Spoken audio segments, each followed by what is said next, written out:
I made this video today because I was thinking about how earlier today I was at work and I just got so annoyed at this customer, right? Because she started talking about how I don't do my job and how I'm not helping anyone. And I'm just talking to my coworker, which I was talking to my coworker, but like I literally was doing everything right. I was operating the self checkout and doing all that. And I just kind of snapped. Like I wasn't yelling at her, but I very much went back and forth with her because I was just so angry at that. Because I was just like I worked almost 9 hours, and I get this annoying lady talking about some, yeah, you're not doing your job, and I should have just walked away from the situation. And I don't apologize. I'm not apologizing for standing up for myself. Like the problem I don't find is the fact that I stood up. The fact is that I didn't just walk away and just let it, you know, just let someone else take over. And I was just thinking to myself, because another coworker the other day, she annoyed me because like she had just called me on the intercom just really obnoxiously, like this, almost to a point like I was a lost child. And I kind of snapped on her. I didn't yell, but I very much was angry. I just walked away from the situation. It was from a customer. And this is back to back, right? And I was just thinking to myself as I was driving home today, it's like, dang, like, of course, I find my job annoying, but the last couple of days just like was a particular, just genuine annoyance.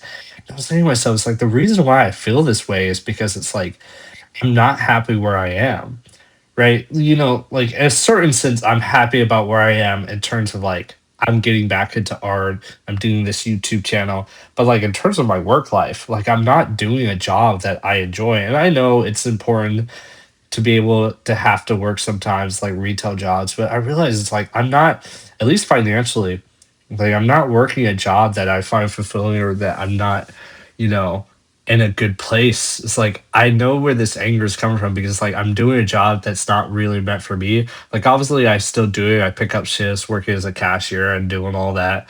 But like it kind of just that anger the last couple of days, it's like the anger's coming from, it's like I'm not making the career that I want to do because I don't want to do this. Like I don't want to just work like a regular 9 to 5. Like I want to make art, I want to tell stories, I want to make comics, right? Even in the background, this is one of my comic book characters. And I was just thinking to myself, it's like with other people, so many other people are like genuinely angry with the lives that they're living. Like it's maybe they're not angry, like actively angry, but they're just not satisfied. Like I knew this one girl that I used to be into, and I was talking to her a couple weeks ago, and she was telling me about how like she works as a paralegal, and like that's actually that's something to be pretty proud of to work as a paralegal. I know it's not a real lawyer, but like that's a big boy job, right? But like just talking to her, she made it very clear that she's not really happy. Like she doesn't really find much in her work. She kind of just does her job and then doesn't really have much outside of that. And I was thinking, like, dang, is this the life that we have to live or that we want to live? Because like she's in a big boy job, like she's in a real job, quote unquote. Like she's not cashiering like I am, like the stereotypical minimum wage jobs, but she's not happy.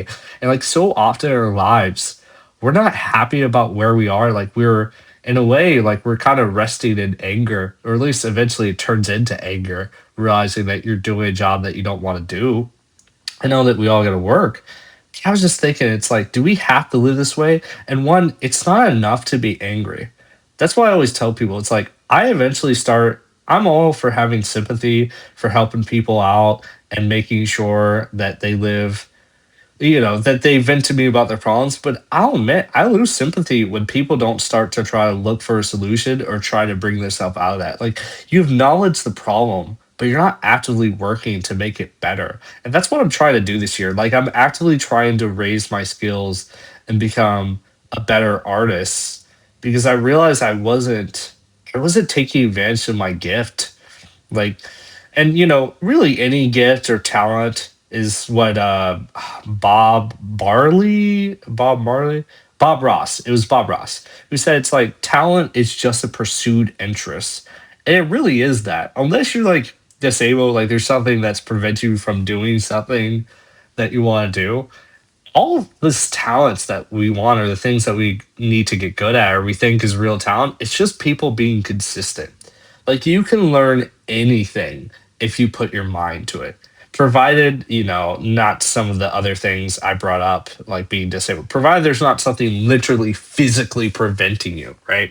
Or like maybe you're in a tyrannical government that's like has you in prison, right? But assuming you're free, relatively speaking, you can literally learn and do almost anything. And it's like we create these minds like, oh, I can't do this, I can't do that. But it's like, why? Why can't you do it? Is it that you can't do it or that you don't want to do it?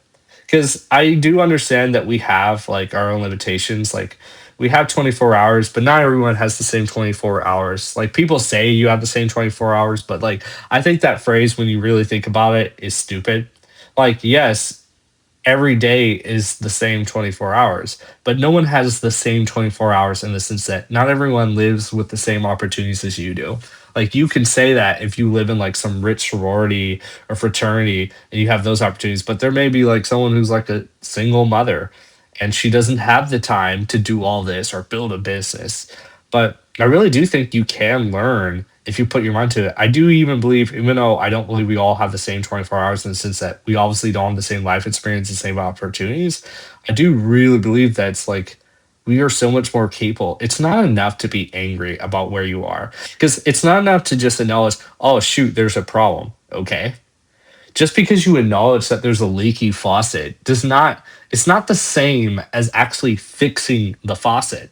Like it's still going to be leaking. Like just because you acknowledge that the sink is broken, that doesn't change your life situation. Like we're made to do it so much more. So like one thing I want to encourage y'all is make sure, it may seem obvious, like I always say this in a lot of my things I say, make sure that you're doing something about the position that you're angry about. If there's a place that you are at that you don't want to be, that you're actively angry, please be knowledgeable of what you're doing and what you're doing to prevent that. Because it's not enough to just be mad that, oh, boo hoo, you're angry. That's cool. But like anger has the power, if you use it well, to change. Because here's the thing, think about this country, right? This country was started by a bunch of revolutionaries. Do you think that they would have really founded this country if they weren't angry? Because I think that's where the beauty of anger comes from. I'm not saying that you should stay in anger and constantly be angry all the time. My point is that the beauty of anger is it can convince us to change our lives or not settle for something that is less than what we're owed. Like the founding fathers, is I have some of my problems with them, right? The founding fathers knew that they could use their anger towards actually building something outside of what they were living. Like they didn't have to live this way. And I think the same thing applies with our lives is that we need to be willing to use our anger to remind us, oh, we can't get too comfortable. Because I think that anger reminds us, oh, shoot. Because think about it, right? Listen, imagine you're poor, right? And you get angry that every day you just eat ramen noodles, that you don't get to eat well. Because the anger reminds you that you should never get too comfortable. Like I believe in being content, but I also believe in realizing that you don't have to settle for less. And it just, what happened with the customer today, I was just thinking to myself, it's like, dang, I really need to make sure that I'm using my gifts and I'm actively pursuing the life that I want to live. Because I remember I saw a clip from the streamer Ludwig, and that kind of grabbed me emotionally, where he's like, look, no one cares about your potential. The only thing people care about are results. And that's so true. Because I feel like so often we tell ourselves, oh, I could do that. I could do this. I could do this and that and whatever. It's like, okay, do it. No one cares if you could potentially be great. At the end of the day, it doesn't exist outside of your mind. I could potentially learn Spanish, but like, you know, I have to actually practice it, Like, yo necesito practico español, right? And that's like probably broken Spanish, right? Like, I need to practice Spanish. And it's like, but no one cares that you could potentially do that. Like, if I'm selling a PlayStation 5, right? And someone's trying to buy it from me, and they go to my house, and there's nothing there. It's like, well, I could potentially sell you a PlayStation 5. Like, I could potentially, like, I have the capability to sell you this PlayStation 5. But then they go and they don't see anything. They don't care if you could potentially sell a PlayStation 5. They care if you actually have it. That's what matters to them. No one cares about your potential. That's the reality.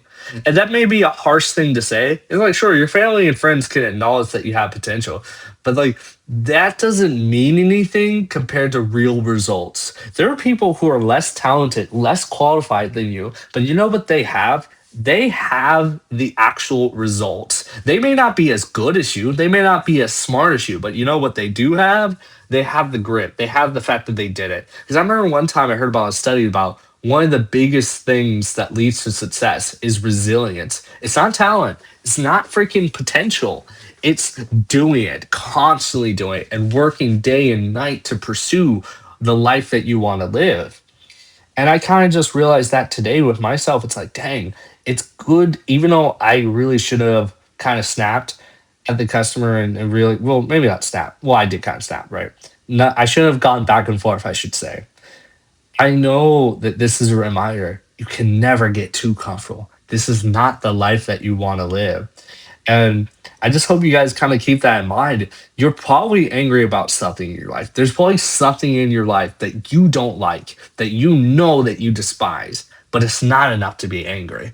What's enough is actually doing something about it. Because at the end of the day, no one cares if you could potentially make your life better. You won't care if you could potentially make your life better. What matters to you is that you actually make the life that you want to live, because that's what matters. Not what lays in your mind, but what actually is a result of your experience.